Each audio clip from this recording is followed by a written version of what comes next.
If you ain't walk with me, if you ain't ride with me, if you ain't smoke with me, you ain't getting high with me. If Mm. you ain't eating with me, and you don't starve with me, because when I was put up, you ain't even speak to me. What's going on, people? What's going on, people? You see the STS is here right now in your city and on your TV, where you know we gonna be talking a little bit of knowledgeable stuff, a little bit of book stuff, stuff outside of the realm in which you know us from. Your boy K Styles here, the sixth man with the senator Mad Mike Sports. Yowers. You know what I mean? Yeah, Hey man, so we got a little conversation going on with this one here as we're gonna be talking about the art of letting go and the bad guy fallacy. It's very interesting. Um, hey, before we get into it, man, Mike, hey, what's going on? Well, how's your day been so far, man? wonderful. Wonderful. Water.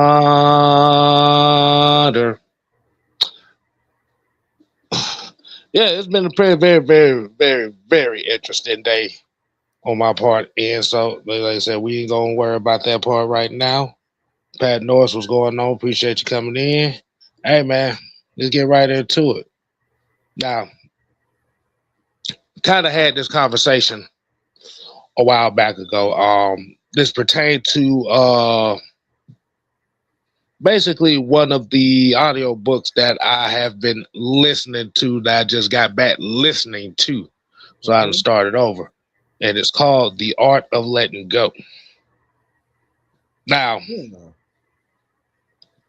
pretty much it from giving my synopsis on what it is so far, it's just pretty much not stressing yourself out over the outcomes that you don't want, rather it be socially, rather be something that's dealing with goals. Don't overthink things, and like you said, man, just learn from your mistakes. So, and that's how far I got to. I'm probably like a third into it. But Mike, just asking you a question, man. When you think of the term "the art of letting go," in your best words, how would you describe that? The art of letting go. I think when I hear that, it probably comes down to what comes with it. Probably what comes with it when I hear the art of letting go is what comes with it, of not letting go. So I'll probably say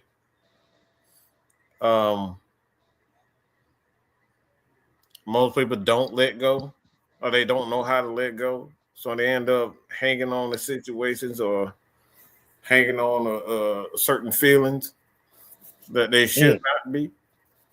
They don't let it go. Is there any kind of sports examples that you could think about this being? Oh hell yeah, Mister. Let's get into it. Let's get into it. It's Crimea River, Crimea River. Right. Oh, the Michael Vick fans who won't stop crying. Oh man, everything, man. I want everything to be like Vic. Oh, Vic was the best thing we ever seen. Oh my God, Michael Vick, man. We need another Michael Vick. Oh my God, I can't believe we let Michael Vick go. Oh, Michael Vick, he don't remind me of Michael Vick. Yeah, Michael Vick, yeah, that shit. You did wrong. That white boy shouldn't have been here. We should have brought in another Michael Vick. We should have gave Michael Vick another chance, man. Oh my God, Michael Vick. I will never see another Michael Vick. What's wrong with y'all? Lamar Jackson remind me of Michael Vick. Malik Willis remind me of Michael Vick. Patrick Mahomes remind me of Michael Vick. Oh, Michael Vick, Michael Vick, Michael Vick. What the hell, man? That's what I'm lying though. Unfortunately, them conversations still ain't been. They nobody let that conversation go since 2007. Let it go. It's literally been almost 20 years. it's really been 19 years that same conversation that's been going on right now. Still. So when we look at what that is, so this is the positive part about it. It says it's the intentional process of releasing attachments to thoughts, emotions, people, and situations that no longer serve your well-being or growth. Psychologically, letting go is often about processing unresolved grief or cognitive dissonance. We often hold on to things because our brains are wired to seek closure and safety. Mm-hmm. So pretty much kind of goes back to that Michael Vick conversation that you just said. So when we look at that situation, can you say that they in their hearts didn't close the chapter the right way is why the conversation is still going? Absolutely. Absolutely. I thought it was question. Cause I thought it was interesting that the fact that they turned the NFC Championship game that day into Michael Vick Day, but nobody wanted to talk about that part. Interesting. But yeah, man. So it says, where was I? I got some more stuff written down here, so we kind of get more context on this. It says, we stay in situations or mindsets simply because we've already invested so much time or emotions into them. We believe that by ruminating or worrying, we change a past outcome or prevent a future one. Letting go is realizing that control does not equal peace.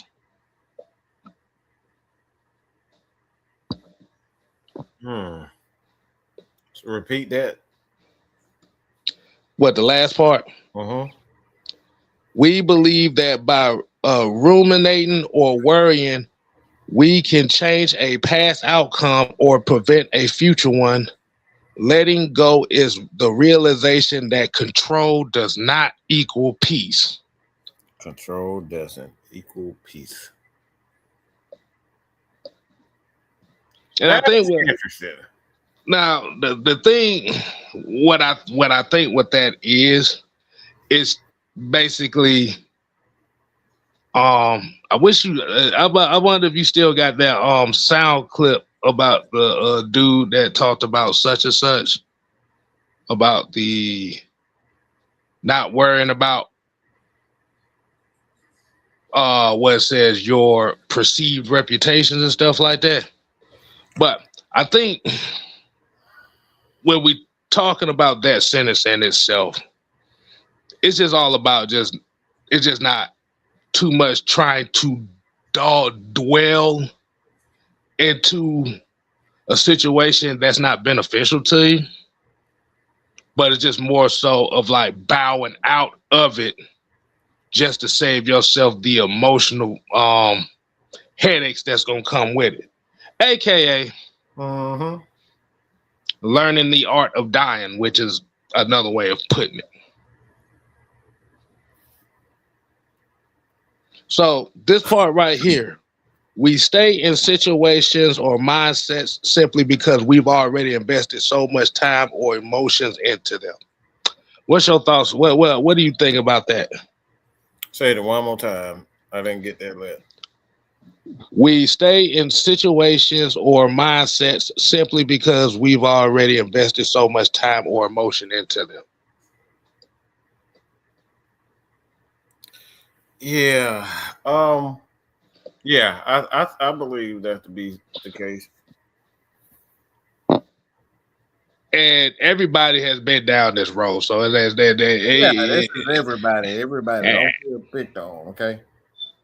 For some reason, when we do these STS shows, everybody feels like they getting picked on. So, let's put the disclaimer out there so we don't hurt their little feelings. This includes us in the conversation. Yes, it does. Go ahead, Mike. No, but but like I said, I don't think it's one of those situations where it's like, when we say things like this, again, people always think that we picking on them every time for whatever reason. We spent way too much time last week on some stuff that were perceived to be the case, and it ended up not being the case. But we're not gonna get too caught up in that because you gotta let go. You gotta let go of that because that right there, all it is another distraction point to keep you down that road. That's it. But I do have a question for you though, and when it comes to let go, like I'm just use for example. Let's just say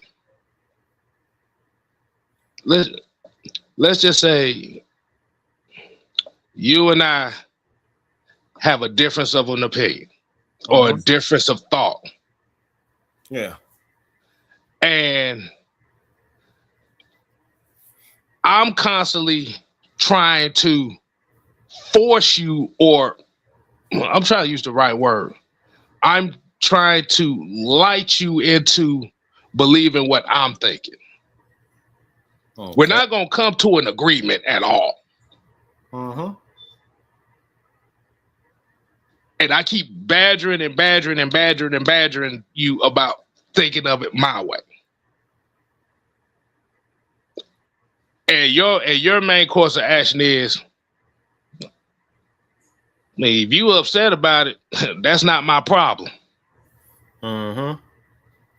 Would you kind of use that as an example of kind of letting it go? Because you're not trying, like I said, you're not trying to badger on a situation that's not going to get better or a conversation that's not going to go anywhere. Yeah. I kind of do that all the time, to be honest. But I'm not allowed to, in certain situations, to let it go. Well, you talk about moving on, and then people mad at you for moving on, but they still mad at you for the fact that you still around. Yeah, you still around, and every time you open your mouth is, you should have did this to me. Yeah, I can't believe you did this to me 5 years ago. How dare you not apologize for it? I said, motherfucker, all I said was 2 + 2 is not racist. That's it.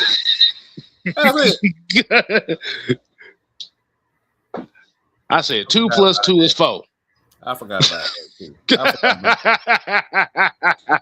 Nah, that thing got me rolling, boy. Somebody said that too. Oh my God, I forgot about that. But like you said, man, eat. And me, I think it's kind of an ego thing.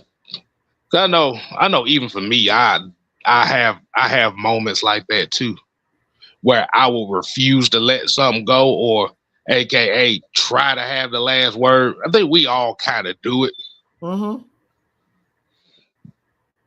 But it's also really just about understanding where to and how to pick your battles. And that's definitely something that I had to learn. And like you said, and being online and doing this content for a few years actually definitely helped me with that. Because like you said, like I said, even for myself, I'm not really a quote unquote sociable person. I think everybody in the world knows that by now. They should at least, goddamn it. And what I mean by sociable, I'm not talking about like sociable, not sociable in face-to-face meetings. I'm just talking about more so of offline kind of stuff. Mm-hmm.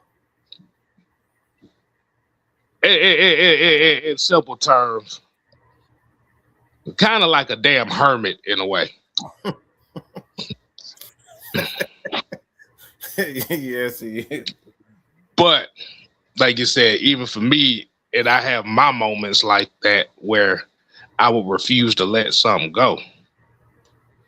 I'm not gonna forget it, but I think just understanding what it is a form of that. It could be tied into two types of ways: is stoicism and Buddhism, based on what this thing is saying. So pretty much it's just a dichotomy of control. Just being able to have the control yourself in those type of situations. Mm-hmm. Like you said, for example, the Mike Vick versus Matt Ryan conversation. Like I said, this topic right here is the definition of the pros and the let it go versus the hanging oners. Like I said, this conversation will not die, but it's understanding that you just gotta leave people to their own damn devices. Yeah.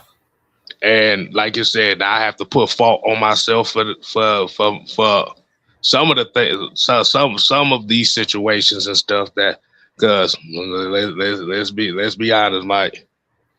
You know how I said Mike Vick was a blessing and a curse to the city of Atlanta. Uh-huh.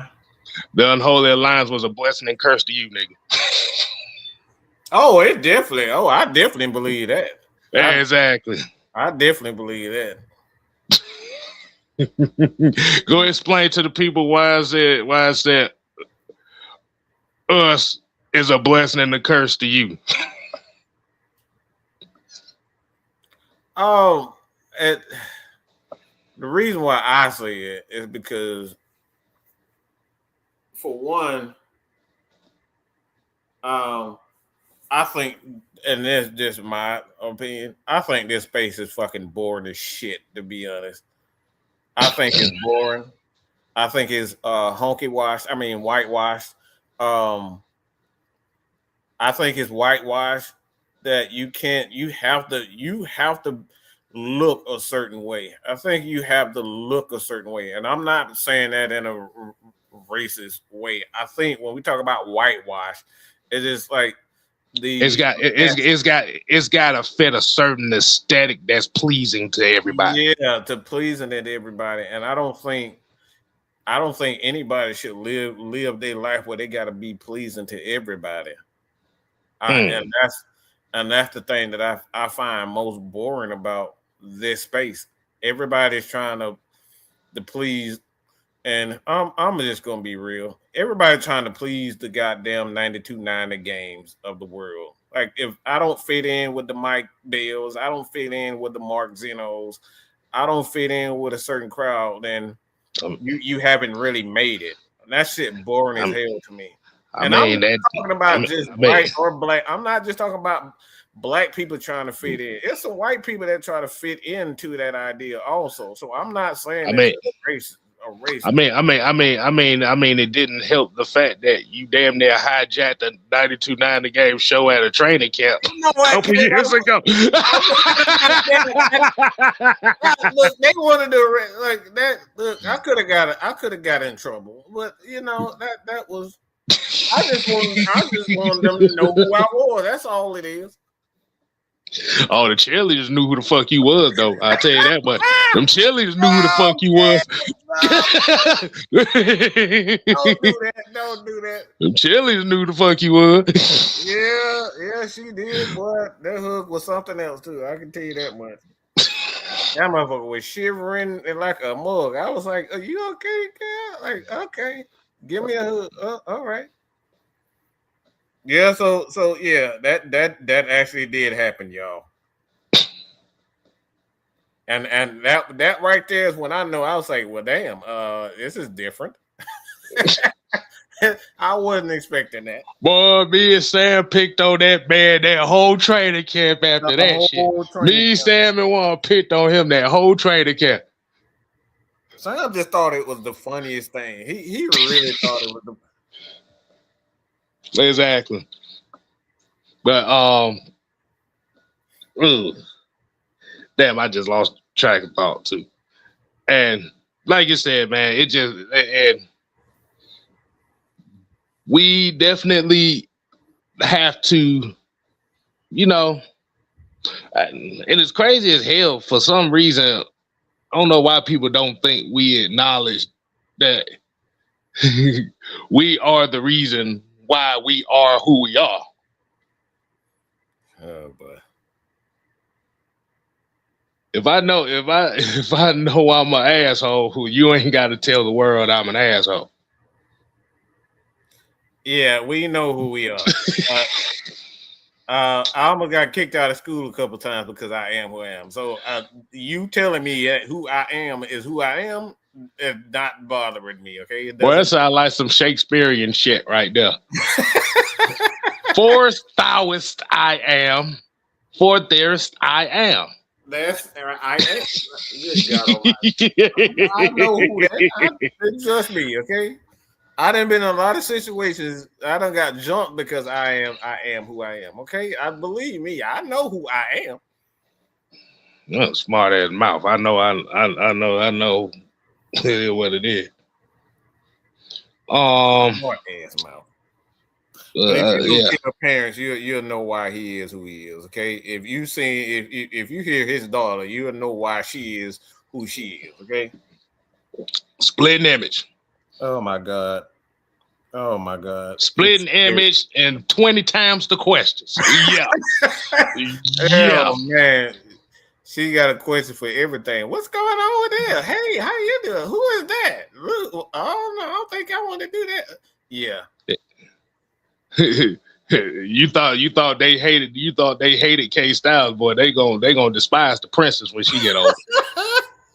Yeah. But they got the steps. It usually requires stage 1, acknowledgement, identifying the specific burden, grudge, or what if version of yourself. That's acknowledging it. Stage 2 is feeling, which is allowing the associated pain or anger to exist without judging it or trying to fix it immediately. Stage 3, forgiveness, releasing the debt you feel is owed to you, whether it's by someone else or by yourself. And last stage is redirection, consciously moving your energy towards the present moment and new goals. AKA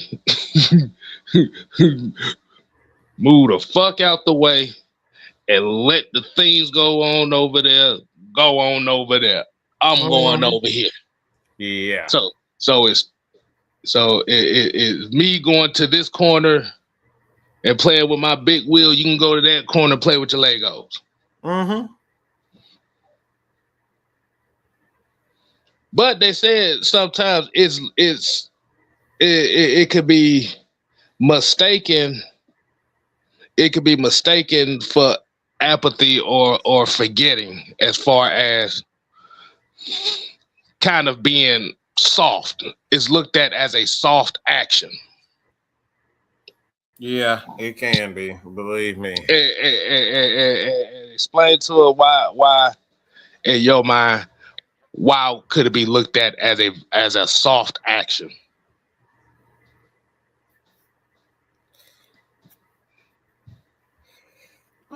Oh, God dang it. All right, hold on. What's going on? What's going on, Nathan Floyd, AJ Cushido, Drip LaFleur, and other people that is watching to see if we gonna say something outrageous. Appreciate y'all coming in. Yeah.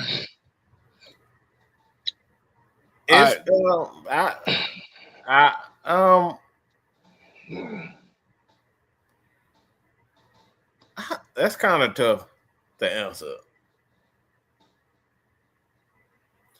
As to why, Kev? Yeah, why could it be? Why would that letting go could actually be seen as a soft action?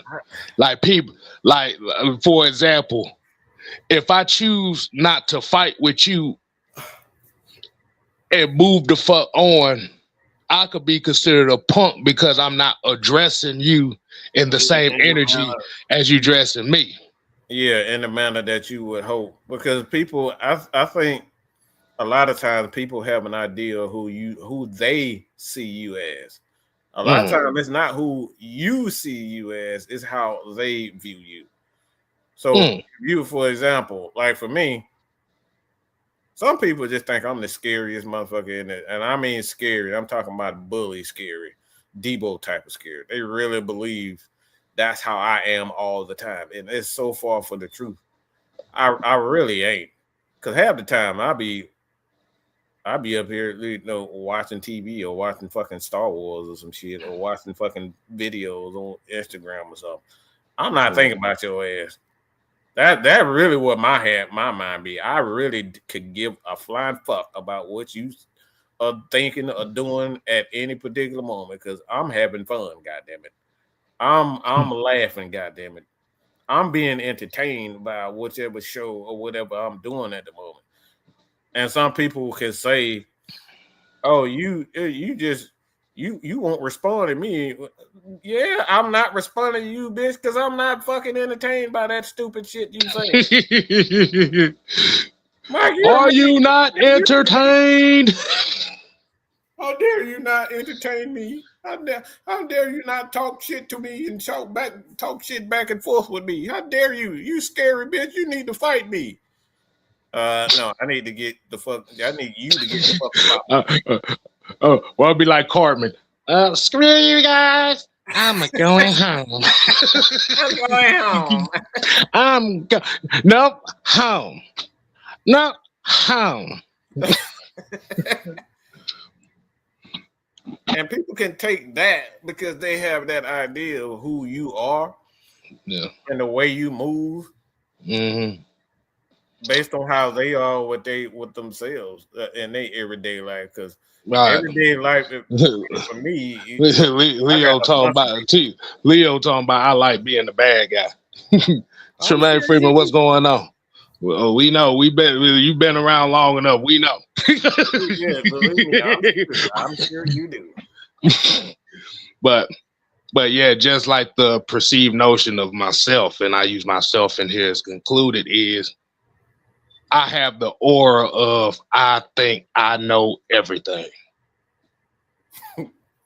which is very weird for the simple fact that I tell everybody that I don't know anything. Yeah, we literally say it damn near every day. That's the funny part about it. But the thing about it is the perceived, like how people perceive me is kind of being like a know-it-all. And most of the time when it comes to that know-it-all status, it ain't even about me knowing everything. It's the fact that I got a question for everything. And I got an answer. Well, at the best of my abilities, like I said, rather if it's a situation or a statement that either I was right or wrong in, it's still an answer that's going to come behind it. Shit, I know I got, like, for certain things, especially the things that I know that I talk about, I know I got the answers for it. So, hey, shit, you can tell me about it because I've done the research and I reached out to certain people who are experts in that field. And when I know that I got the right answer, the shit that you say is stupid as fuck to me because I done already done my research. That's why I can call you a stupid motherfucker. Because I know you haven't done as much research as I have. So is that response more so to the fact that it's not so much as that they're challenging your opinion, it's the fact that they're challenging your opinion with an emotion and not a fact. Yes, it's all emotional response. That's why I don't look. If you ever hear me, I don't care about you. Always hear me say on this. I don't give a fine fuck about how you feel. Okay, I don't care. I'm asking you a simple question. I didn't ask you about how the fuck you feel. Okay, never once. Tell me what exactly are you thinking, not how you feel. Because once you thinking and what you feeling can deter how you think. Well, how you feeling can deter. Well, you gotta remember, it's easier to feel than it is to think. Mm-hmm. That didn't come out right, but I don't give a fuck. No, I got exactly what you mean. Exactly. And for those, let me rephrase it even in its simplest terms. It's easier for a person to react by emotions than it is to react by thinking. Mm-hmm. That's why they say that logic and emotions cannot operate at the same time in the same vessel. So if you're having a conversation, debate, disagreement, whatever, answer my damn questions. If I ask you a question, don't tell me about, man, you made me feel like this 10 years ago. I don't give a flying fuck about what I did 10 years ago that made you get to this point of emotions. I don't care. Don't tell me nothing about that. That's not your feelings about what happened 10 years ago is not going to change what's happening right now. So tell me right now exactly what's in your head, okay? And why you respond in such manner. Look, I'm about to say the fact that it's 10 years ago and they still reacting on that, boy, you must got some real estate in that motherfucking heart. Good God. You got to have some prime real estate for somebody that's sitting over here being mad at you for 10 years.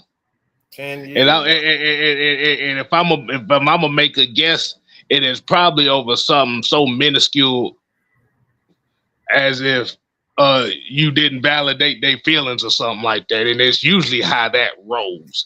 It pretty much is. In this environment that we in, and especially in today's society, it ain't just sports, it ain't just politics, it's every damn thing. It's going to music, it's going to movies, it's going to games, it's going into brands. People will crash the fuck out if you don't validate their feelings, or if you poke holes not just in their theories, but in their fandom. Yep, especially the fandom. Oh my God, Lord have mercy. How dare you not tell LeBron that he's the greatest of all time? You son of a bitch. I'm like, I don't think he's the greatest of all time. Okay. Oh my God. Here's the response. He's like, I hope the spirits come and eat your children. I'm like, what? All because of that. And that's usually the responses that a lot of people have nowadays when it comes to stuff like that. And it's really, really, really comical. Leo, shut up. He talking about he hurt my feelings 4 years ago. I think it was 4 years ago. I forgot, but it still is his fault. No, what's funny about that, because I've actually gotten shit like this. I can't remember exactly what you said, but I know you hurt my feelings. No, let's talk about that.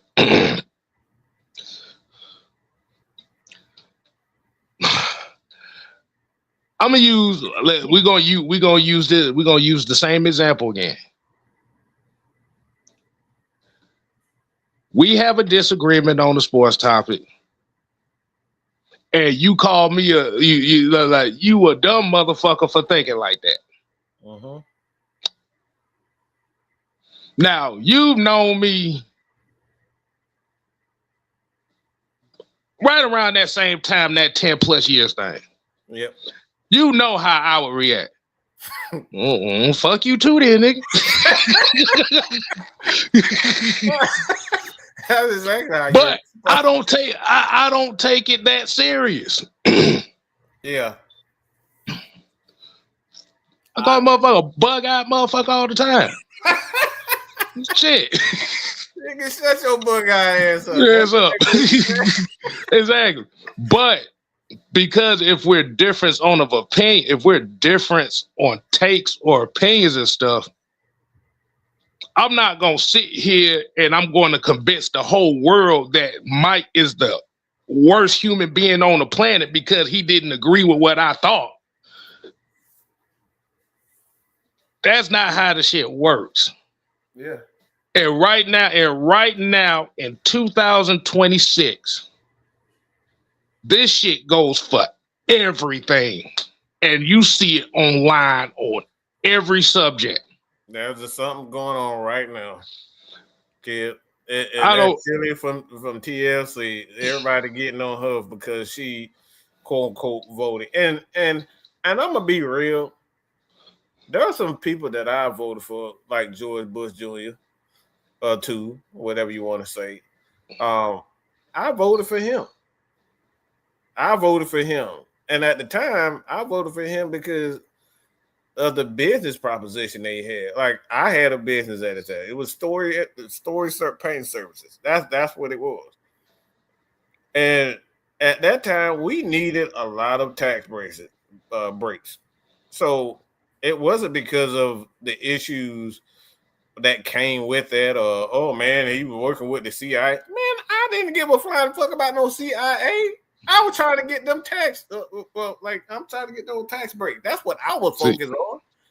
See, but the thing about it is, if you're in a normal setting and you have a normal set of friends, mm-hmm. rather it be you vote one way and I vote a different way. I'm not gonna tell you I hope your family dies because of the way you vote. Right.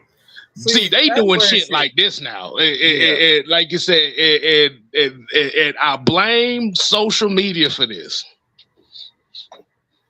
Mm-hmm. Because motherfuckers don't know how to talk to people no more. Nope. Motherfuckers don't know how to have disagreements no more. I mean, we kind of do, but most of the time they don't really see them online because we already done cussed each other out before the show. But way before the shows. but that's just for healthy debate. And most of the time, the shows that we cuss each other out before the shows, and I'm talking about within the Unholy Alliance, the whole entire show is everybody's fucking point. Mm-hmm. We just got the egos of saying, "Hey, man, I'm the man that said this." It's a competition. It's a competition amongst brothers. You can have a difference of an opinion, and like I said, I'm not gonna think you the worst human being on the planet because you think different from me. Which goes into what the second part of the show is. Tremaine asked why people get upset about a sports topic or opinion. It just basically goes back what we just said, man. We are in a time right now where feelings overtake logic. Mm-hmm. Nobody cares about the logic. They care more about having their feelings validated. They're not feelings, they're feelings. Feelings. Hurt.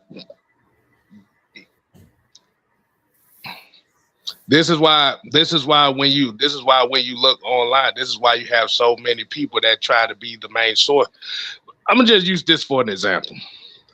Atlanta Falcons got this whole jersey shit coming out in the next couple of days, right? Oh gosh. We got about 9,000 people on social media right now trying to be the source that breaks what the uniforms look like. And they've been doing this shit for a whole week. And what it is that everybody wants to be the first. Everybody wants to be the first. Uh-huh. I'm like this. I'm like this, bro. I just take the news as it comes, man. I ain't trying to be no source or nothing. Like I said, I'ma hear the source from where it comes from, and I'm gonna give my opinion on it, and I'm just gonna ask questions, not only for myself, but for everybody around me. But my ego, like I said, I'm humble enough to say, oh, okay, we just gonna see what the fuck go on. Mm-hmm. Yeah. We just gonna see what going on. Is that we never had a day where we don't cuss anybody out. Yeah, that's about right. We going on 5 years strong of cussing people out. Well, Leo, you don't shut the fuck up with that shit. Fuck your ass up. There you go. There you go. And the streak continues. We say that shit to each other all the time. That's why I be looking at y'all like, what the fuck is the big deal? I told you to shut the fuck up. Why is you crying? Because we do this shit every day of the week. We do. And it could be tiresome, y'all. You gotta, Lord. Had a grown, like I said, have a grown ass man talk shit about me. I ask him about it. He get mad at me because I asked him about it, and explains to me that it's a subject that made no sense at all. Blocks me and then tells everybody that I blocked him. Good God Almighty! ain't that some dingleberry ass shit? Good God Almighty! What the flying fuck is that? How you go and block somebody else and then turn around and tell a lie and say no? He blocked. Really?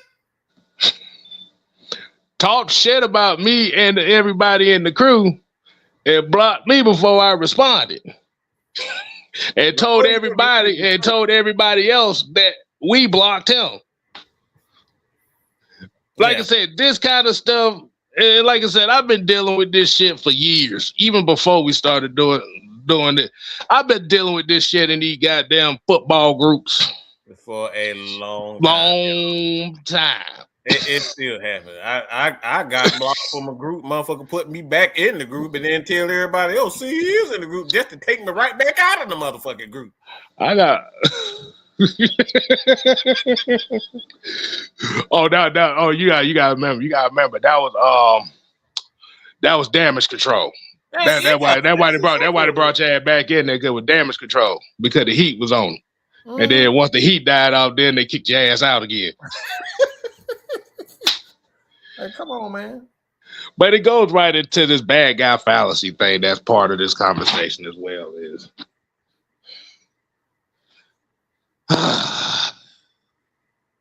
It is. Well, is it a fallacy or is it a fact? What you think, Mike? Bad guy fallacy or fact? A bad guy? Yeah. I named it the bad guy fallacy. I think it's fallacy. Look, a lot of them really don't want what they think they want. It's not even in them. Mm-hmm. It's not even to even deal with it. The way that they think they want it, no, they really don't want it. It's got to be a certain mindset that comes behind it, because you got to have the understanding that you are not going to please everybody. Mm-hmm. you're going to offend somebody. And I think everybody should kind of, like I said, when we talk about good guy, we talk about bad guy and stuff. You got to have a mixture of both. And it has to come out. They got to see both sides of it, because the thing about it is, even like I said, being a good. Well, in your case is a little bit different. For the 12 people that's in here right now, does anybody remember the infamous yet controversial era that was the Mellow Mike era? Does anybody remember that? Oh my God. Oh Jesus Christ. The Mellow Mike era was one of the worst ideas. I'm sorry, Mike, because that was an idea that I said, but I'm embarrassed for even. That was the worst idea I think I ever gave your ass. That Mellow Mike shit was the worst. It was the funny part about it. It was needed at the time, but I'm so embarrassed to even doing it. Lord. So for those that may be new and may not know what the Mellow Mike era was, it was a period in time where it was a challenge for Mike to not cuss nobody out, not yell, not scream, not chumping people off.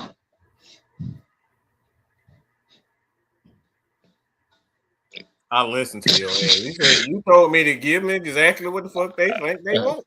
They said they wanted Mad Mike Sports to be nice and cordial and less combative and very GQ-ish. Man, that shit lasted 2 days. Motherfucker came to us complaining about why Mike ain't cussing nobody out. What the fuck wrong with Mike? Is he okay?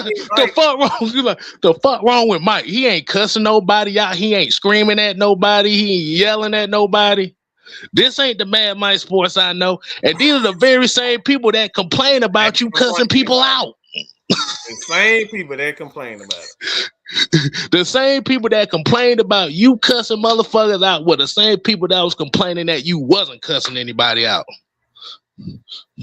Yeah, I think that shit lasts 2-3 days. Leo was there. That shit did not last long. That was like, that didn't even, we barely made a week out of that. They said, no, you don't want this shit no more. Nope. Hell, at that point in time, they was mad at me because they thought I brainwashed your ass to be. I mean, it was kind of my idea to say, okay, then roll with it. I always seek your idea, your thoughts on things, and then I make my own decision based on how everybody responds. I've always done that. I became the worst human being in the space for calming your ass down. What kind of shit is that?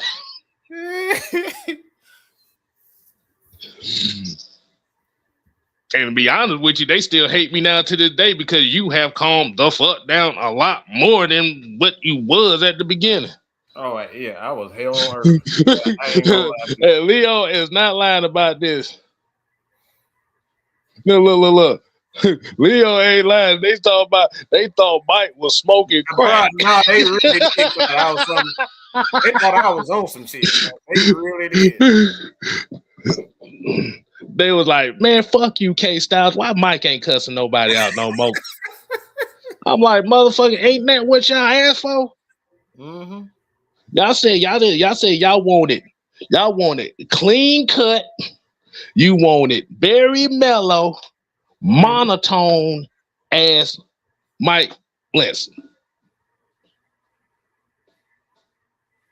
Basically, he was acting like me. Yeah. Y'all said y'all didn't want it. And boy, when we did that Friday Night Madness, literally, we started that shit on Monday. That Friday Night Madness came. It was the most explosive.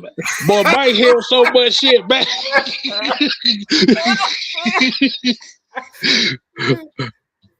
I just said, I told him at the end of the show, I said, hey, Mike, they need you to be like this, bro. Because if you don't act like this, these motherfuckers will go into an insane asylum. Yeah. If you don't act like this. No, look, the crazy part about it, they're ashamed to even admit. They ashamed to even admit that they need Look, I have never felt so free after doing that. Boy, I felt like a new person. Lord, that boy. I don't like. I was surprised. Look, I was surprised he even did it because at that point in time, I was I'm gonna give it a day. He gonna snap on somebody. Then he went past 2 days. I'm like, damn, I'm shocked that he went this far. And then he gets a deal. I get a deal. What the fuck wrong with Mike? He's not acting like himself. Yep. We need him to be cussing people out. Yep. Oh yeah, this was right around the time when them Saints fans was sitting here chomping off Falcon fans and content creators around that time. I remember that. Yeah. And Mike was so mellow, he wasn't cussing nobody out. They're like, Mike, we need you to come over and cuss these Saints fans out. Yeah. Oh my God. Yeah. I was trying to see how long I was gonna go because I didn't think I was gonna go that long. Yeah. Nah, like I said, I wasn't expecting it to last long, but it lasted longer than I thought it was gonna do. Oh man. Yeah, that was right around when I had like my 3-week streak of cussing somebody out on live. Yeah. That was about no, it was like a week. But the fallacy is you cannot be a bad guy, but yet be afraid to offend somebody. Yeah. That's not a bad guy. You're trying to tote the line. And we kind of had to learn that. That was the whole point of me even doing that to begin with. Hey, Mike, you don't mind if I let me see if we still got that. Let me see if I still got that. We see if I still got that. Hold on. We gonna change we changed colors a little bit. Mike, you don't mind if I play something right quick, do you? Uh-oh. Oh man, I ain't mean to change the background like that. Oh well. Let me play this one more time. Let me play this. Put your eyes back in your head. I got like flavor. Pry their eyes open and force them to see the truth. We will skin the sheep and sacrifice the weak. The unholy alliance has arrived.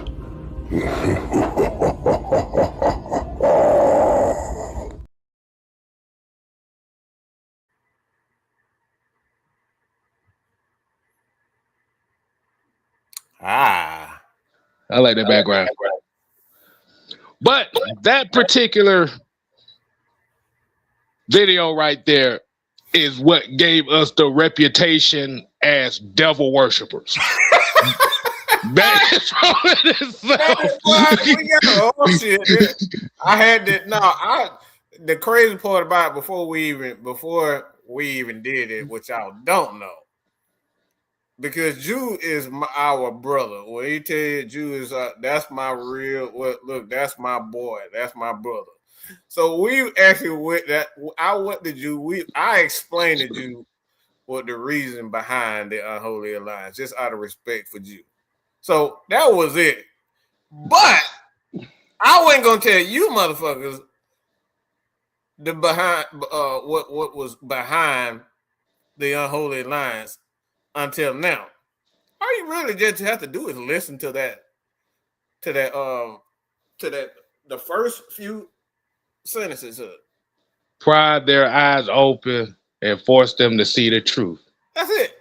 Pry their eyes open, because some people don't want to see the truth. So you got to pry their fucking eyes open and force them to see the truth. See, a lot of people don't pay attention to what the fuck we be saying. That was the whole point of us even saying the unholy alliance, because at the end of the day, what is the thing is, what's good ain't always, what's perceived to be good ain't always good. What's not always perceived to be bad isn't always bad. It's your feelings. It's your feelings. Oh, there go Mr. There go Mr. Styles. You already. Man. Yeah. Oh my God. And you know what's crazy? That ain't even. You know what's funny about that? Can I tell them this little tidbit of that? Please. That intro right there with the motherfucker with the eyes. I bet you they don't even know who that is. Let me ask y'all. When y'all saw that clip, do you know who eyes those was? Oh man. In the background? I bet y'all won't even know who did the voice for that either. That's funny. It's hilarious. You talking about Mike being calm isn't a thing. Yeah, you're right. It ain't a damn thing. We tried it, and we found out firsthand it ain't gonna work.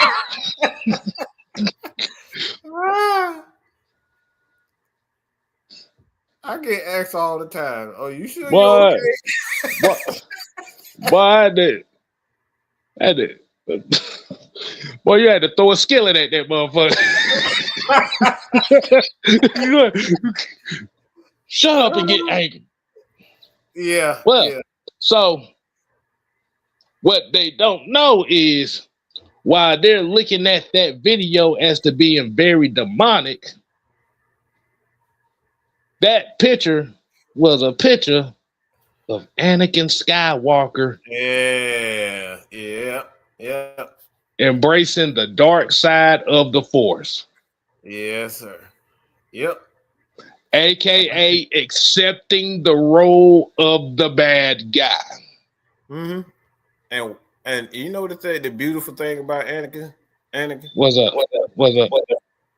The beautiful thing about Anakin Skywalker, if you know the stories about him, is that he grew up as a kid that just loved his family, loved to take care of his friends.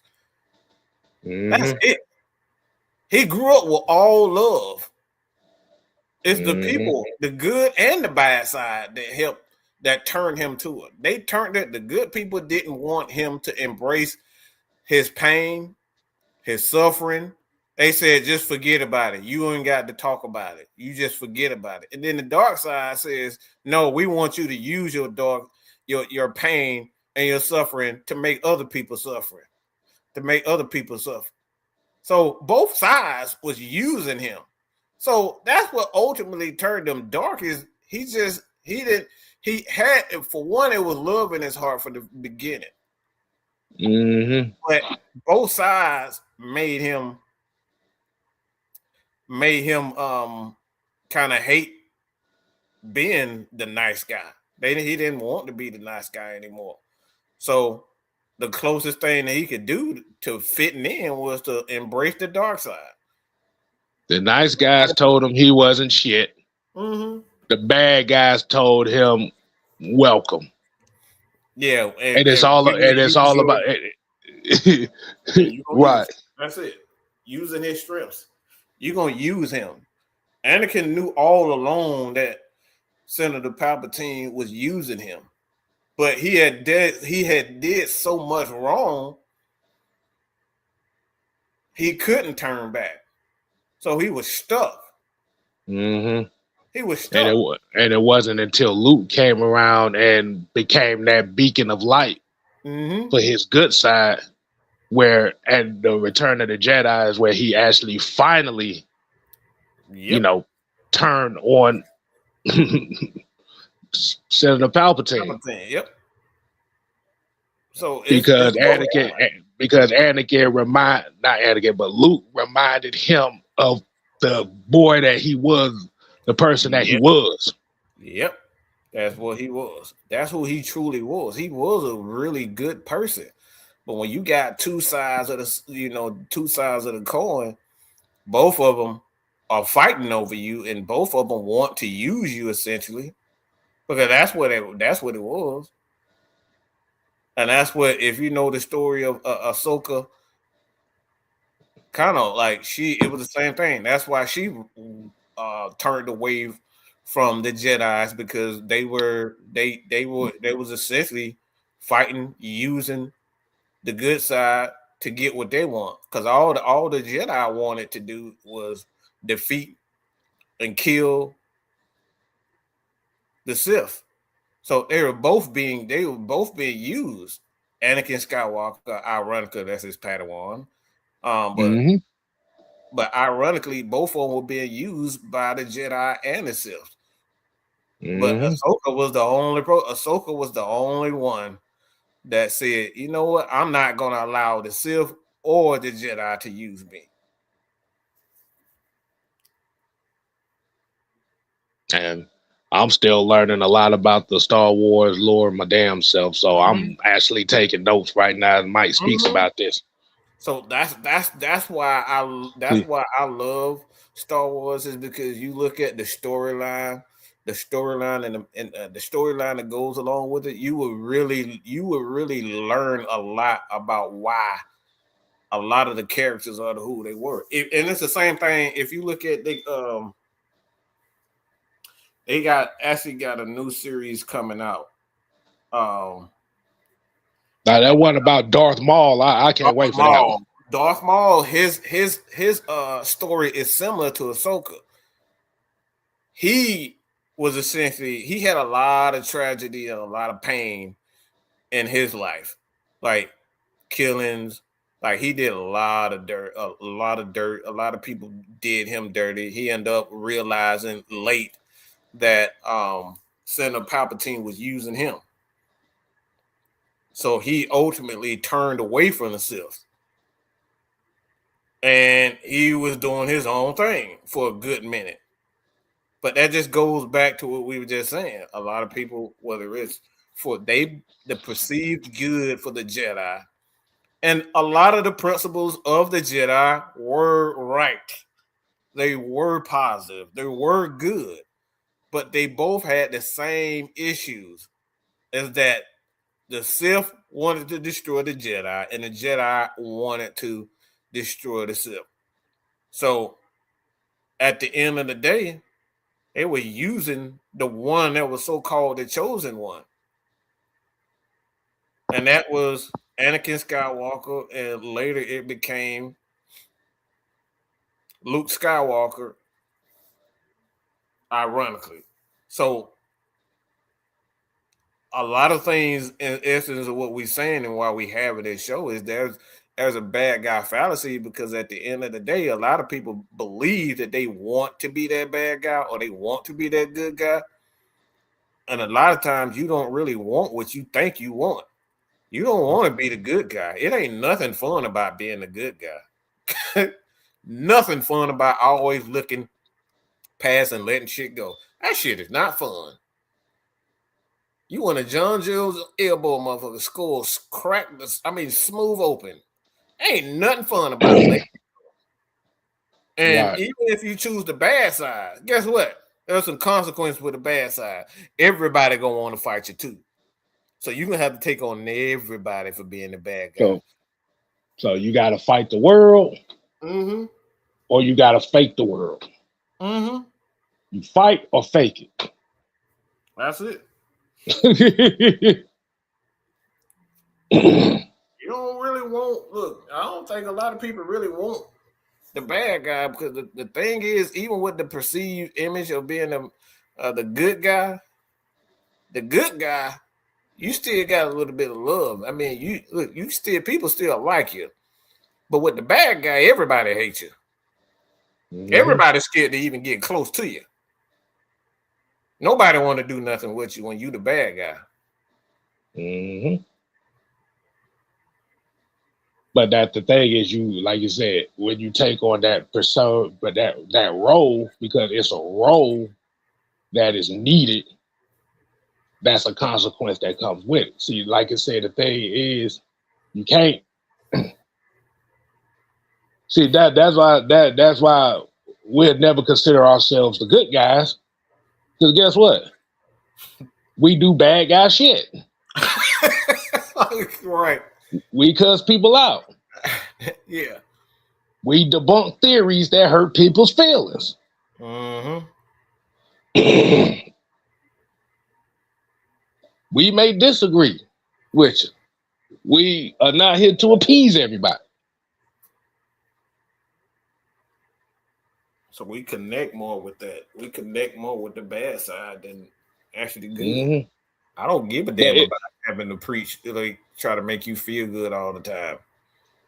Now my question is, is it really a good guy, bad guy thing? Mm-hmm. Because the thing is, it's going to be an audience for both sides. Right. It's an audience for both sides. It is. I think it's too. Look, I think it's at the end of the day. I think it's two sides to the same coin. Because when you look at the good side, the perceived good side, all you're doing is masking it with positive affirmations. Mm-hmm. With the bad guy, you may have some good intentions, but you just not, again, remember with negative. You don't really care about how a person feels. You're not masking it with positive affirmation. It's the same coin, but it's two different sides of the same coin at the end of the day. I just don't give a shit about what the fuck you feel about what I'm saying.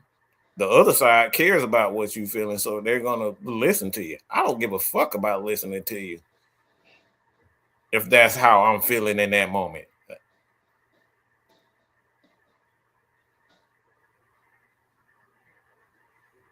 Man, I almost damn forgot what damn day it was. Never mind, my bad. I'm sitting here looking like, wait a minute, what the fuck day? Like, never mind. But this type of conversation right here, like these are the type of conversations is what the STS is about. It's about taking ideologies from books, TV, entertainment, sports. Have a little bit of a different conversation about this, because like I said, just for the simple fact that this type of show right here, for our core audiences, for our channels, this is a show that nobody's gonna watch. Well, what we perceive that people didn't watch, but that's a whole nother story. But it's not the cup of tea of what the majority of the people that is our main core audience is going to want to look at, because they don't want to look at anything that is not Atlanta Falcons. And we just gonna keep it real about that. Majority of the time, if we ain't talking about Atlanta Falcons, ain't nobody gonna be paying attention to it. Nope. Maybe outside of the core, maybe 10% of the people that watches our shows. So if you think out of combined 12,000 for you and 1,700 for me, that's about 20,000 people. Mm-hmm. Maybe 500 people out of those 20,000 gonna actually watch a show like this. Yeah. It may not even be that, maybe less than that, because we're not talking Falcon football. But guess what? They look at us as the bad guy because we're doing that. And like you said, sometimes you got to take the losses that come with it. But at the end of the day, I love these conversations because it kind of gives us a break from getting hounded from the same 3 questions. Yeah, the same 3 questions. Because if we ain't talking about quarterbacks, if we ain't talking about symbolism, and if we ain't talking about culture, or let me add one more. Fuck shit going on with the damn team. Ain't nobody gonna watch. So this type of show kind of gives us a break from that. And I love every minute of it because these type of conversations right here, I really don't have with a lot of people. I'm just gonna be honest with you. No, he doesn't. He definitely doesn't. Even some of my other friends like, oh man, sit your bookworm ass down. I'm like, get mad at me because I started to learn how to read, nigga. Nigga learning how to read. What the fuck wrong with him? This nigga trying to read over here and shit. We don't like him. Oh man, I mean, I love it though. I love these. But like I said, man, it's definitely this conversation was brought to you by the book called The Art of Letting It Go. You can actually hear it on Spotify. Audio book, Mike. I think it's definitely something that you might want to get an opportunity to. Yeah, The Art of Letting. Okay, it's called. Please don't play the actual thing. I'm just trying to get the right information out. I'm just pulling it up so I can mark it. Hell no, I ain't gonna do that. Can't be having problems. Yeah. So it's called The Art of Letting Go by Lucas Hayes. So I just, like you said, I just started listening to it. So I done got through the first maybe 3 or 4 chapters. But it just basically it's called The Art of Letting Go, Stop Overthinking, Breaking Negative Cycles, and Embrace Peace. So you get a chance to. What'd you say, Mike? I said, see, we do read, y'all. We are trying to read to learn how to let stuff go. We don't always want to kick ass, see? Exactly. I want to go do, like I said, if I want to go and embrace doing other things, don't get mad at me because I done moved the fuck on. But we're gonna go ahead and get up on out of here. I'm about to go brew me up some tea. I just got some of this lemon ginger root tea. About to go brew some of this shit up. I'm about to go watch some Dragon Ball. And hey, look, we about to chill the fuck out. So, hey man, appreciate y'all coming in. We got the heavy hitters tomorrow. The heavy hitters live. We got another draft prospect conversation we're gonna be having. So y'all stay tuned on that. And for this Falcon football season, we're gonna be doing something a little bit different. So y'all stay tuned for that. We'll give you the details on that later on down the line. So until next time, people, we ain't here to play. Oh, no. We here to stay. Oh, yeah. Dig it. You ain't got to go home. But you got to get the hell out of here. Ooh, yeah. Oh, and one more thing. I wonder who's going to be offended by this show this week. Oh, gosh. I told you, boy, every STS show we do, somebody comes out talking about that we done offended somebody again. My feelings, you talking about me. We done hurt somebody else's feelings. Which is very interesting for the simple fact that how about hurting your feelings where I'm putting myself in the very same category, same conversation. Mm-hmm. Oh well, that's a you problem. That's not my problem. What Layla say? It's not my problem. Problem is not my problem. It's not my problem. Niggas talking shit. Bitches talking shit. Not my problem. Deuces.